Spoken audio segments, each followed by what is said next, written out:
Sebelum kita mendengarkan sabda firman Tuhan, mari kita berdoa. Saya hantarkan. Tuhan Allah Bapa di surga, kami memohon hikmat Tuhan. Tuhan kiranya memberikan kami kekuatan, terang dari Roh-Mu yang kudus, agar kami memahami apa yang menjadi kehendak firman Tuhan. Berfirmanlah ya Tuhan, karena kami semua telah siap mendengar. Di dalam nama Tuhan Yesus Kristus. Amin. Saudara yang dikasihi Yesus Kristus, bacaan kita hari ini akan saya sampaikan dari bacaan Injil, yaitu Injil Matius pasal 10 ayat 40 sampai 42, yang demikian bunyi sabda firman Tuhan. Barang siapa menyambut kamu, ia menyambut aku. Dan barang siapa menyambut aku, ia menyambut dia yang mengutus aku. Barang siapa menyambut seorang nabi sebagai nabi, ia akan menerima upah nabi. Dan barang siapa menyambut seorang benar sebagai orang benar, ia akan menerima upah orang benar. Dan barang siapa memberi air sejuk secangkir saja pun kepada salah seorang yang kecil ini, karena ia muridku, aku berkata kepadamu, sesungguhnya ia tidak akan kehilangan upahnya daripadanya. Demikian bunyi sabda firman Tuhan. Yang berbahagia ialah mereka yang mendengarkan sabda firman Tuhan dan yang memeliharanya. Haleluya, amin. Saudara-saudara yang dikasihi Yesus Kristus, shalom, selamat pagi. Apa kabar hari ini? Baik ya. Mari kita akan menghayati firman Tuhan dari bacaan Injil hari ini, di mana tema kita memang kita diajak untuk lemah lembut kepada sesama. Konteks ayat kita adalah bagaimana Yesus mengutus para rasul untuk memberitakan kabar baik, Injil, kabar sukacita, kabar keselamatan, ya, kabar baik, kabar yang baik. Coba Bapak Ibu dan saudara, pernahkah Bapak Ibu menerima kabar yang baik, kabar yang menyenangkan? Atau misalnya bagi seorang petani, kira-kira kabar baiknya apa?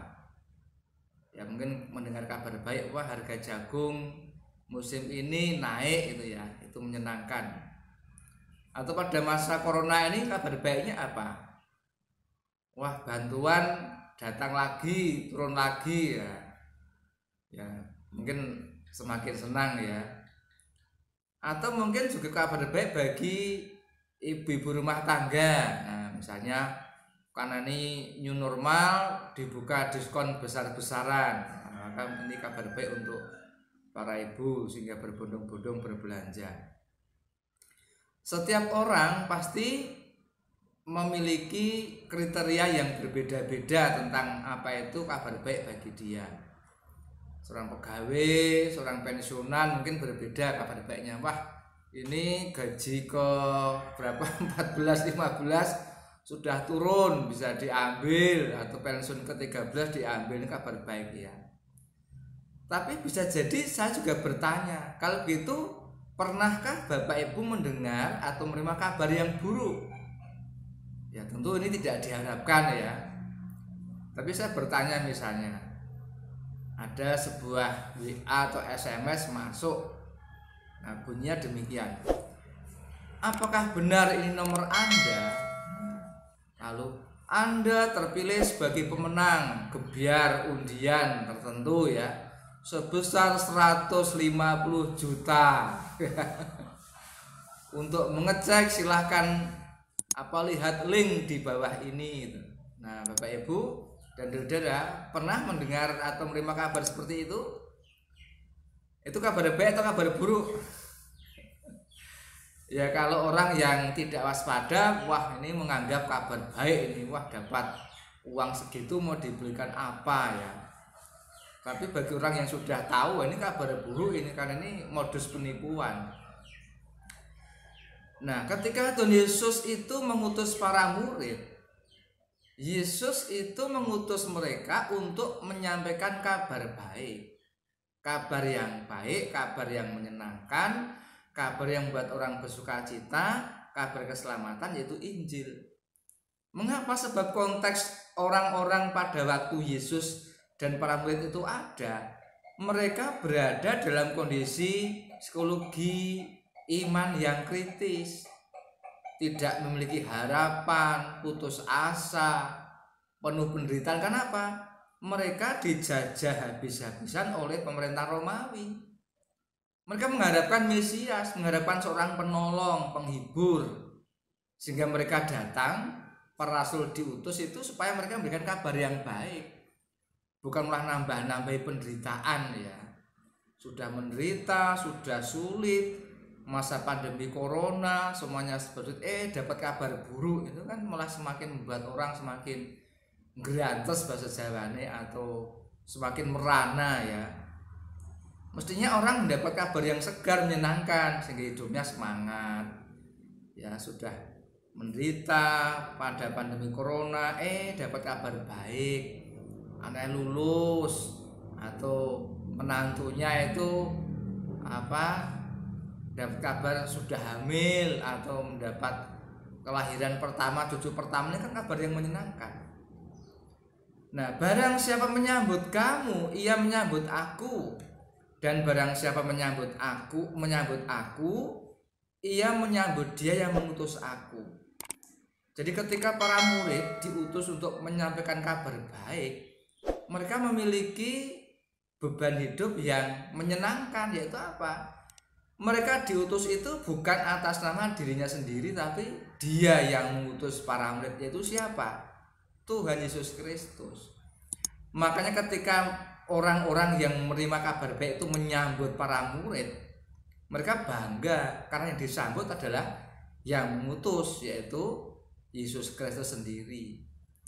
Jadi waktu itu memang ada anggapan bahwa orang yang diutus itu adalah mewakili sepenuhnya terhadap utusan itu, terhadap yang mengutus, maka harus menghormati, menjunjung.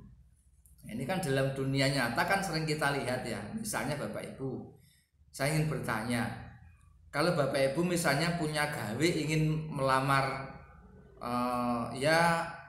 anak seseorang gitu ya, dan misalnya panjenengan itu seorang yang punya jabatan tinggi ya, katakanlah mungkin kepala sekolah, atau mungkin seorang camat atau bupati.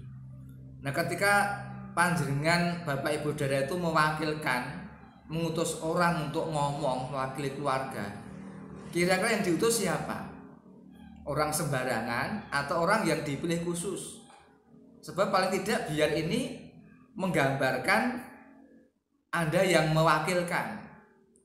Tentu yang dipilih yang kalau laki-laki ya yang ganteng, yang gagah, yang berwibawa. Kata-katanya juga santun, baik, runtut. Ya, dalam menyampaikan maksud juga kemudian ya baik. Bahkan penampilan pun dijaga supaya ini karena menggambarkan yang mengutus. Kan nggak mungkin seorang yang berjabatan tinggi ketika mengutus seseorang untuk menyampaikan sesuatu, orangnya kok amburadul, rambutnya barangkali awut-awutan, ya kumisnya semrawut, orangnya mungkin kecil, ya hitam, nggak pernah permandi, bau, ngomongnya celometan, ngomongnya delenjengan bahasa Jawa, kan tidak mungkin. Ini kan nanti malah menghancurkan reputasi yang mengutus kan. Nah, tentu seperti itu. Supaya apa? Bukan kok jaga image, tidak, tapi kan ini mempresentasikan, menggambarkan siapa yang mengutus. Nah, kita para murid itu juga mesti seperti itu. Kita tuh diutus untuk apa? Menyampaikan kabar baik kepada semua orang, kabar yang baik, kabar yang menyenangkan sebagai orang-orang Kristen, orang-orang percaya. Maka kita pun harus juga menjaga diri agar menggambarkan siapa yang mengutus kita, itu Yesus Kristus. Maka tingkah laku, perbuatan, ya pikiran harus kita jaga agar apa yang kita lakukan seperti yang dikehendaki Kristus. Sehingga ketika kita menyampaikan kabar baik, orang tahu, oh ini utusan Kristus. Ya, memang refleksinya barangkali kabar yang didengar dari orang Kristen mengenai orang Kristen, mengenai pengikut Kristus, mengenai warga gereja kan tidak semuanya baik, harus kita akui ya. Sering ada kabar yang malah membuat nama Tuhan itu dicemarkan. Ya, nama Tuhan kemudian tidak dimuliakan tapi dihujat karena perbuatan orang-orang Kristen. Nah, ini tentu tidak boleh terus terjadi. Nah, sehingga misi ini besar karena kita membawa pesan apa yang disampaikan Yesus Kristus. Nah, oleh karena itu tugas berikut kita harus seperti ajakan judul kita, lemah lembut kepada sesama. Digambarkan di ayat 42, barang siapa memberi air sejuk secangkir saja pun kepada salah seorang kecil ini karena ia muridku, Yesus berkata, sesungguhnya ia tidak akan kehilangan upahnya daripadanya. Jadi seperti khotbah-khotbah saya yang dahulu, memang pelayanan kita itu untuk Tuhan yang mengutus kita, bukan untuk manusia. Kalau menyenangkan hati manusia nggak ada habisnya.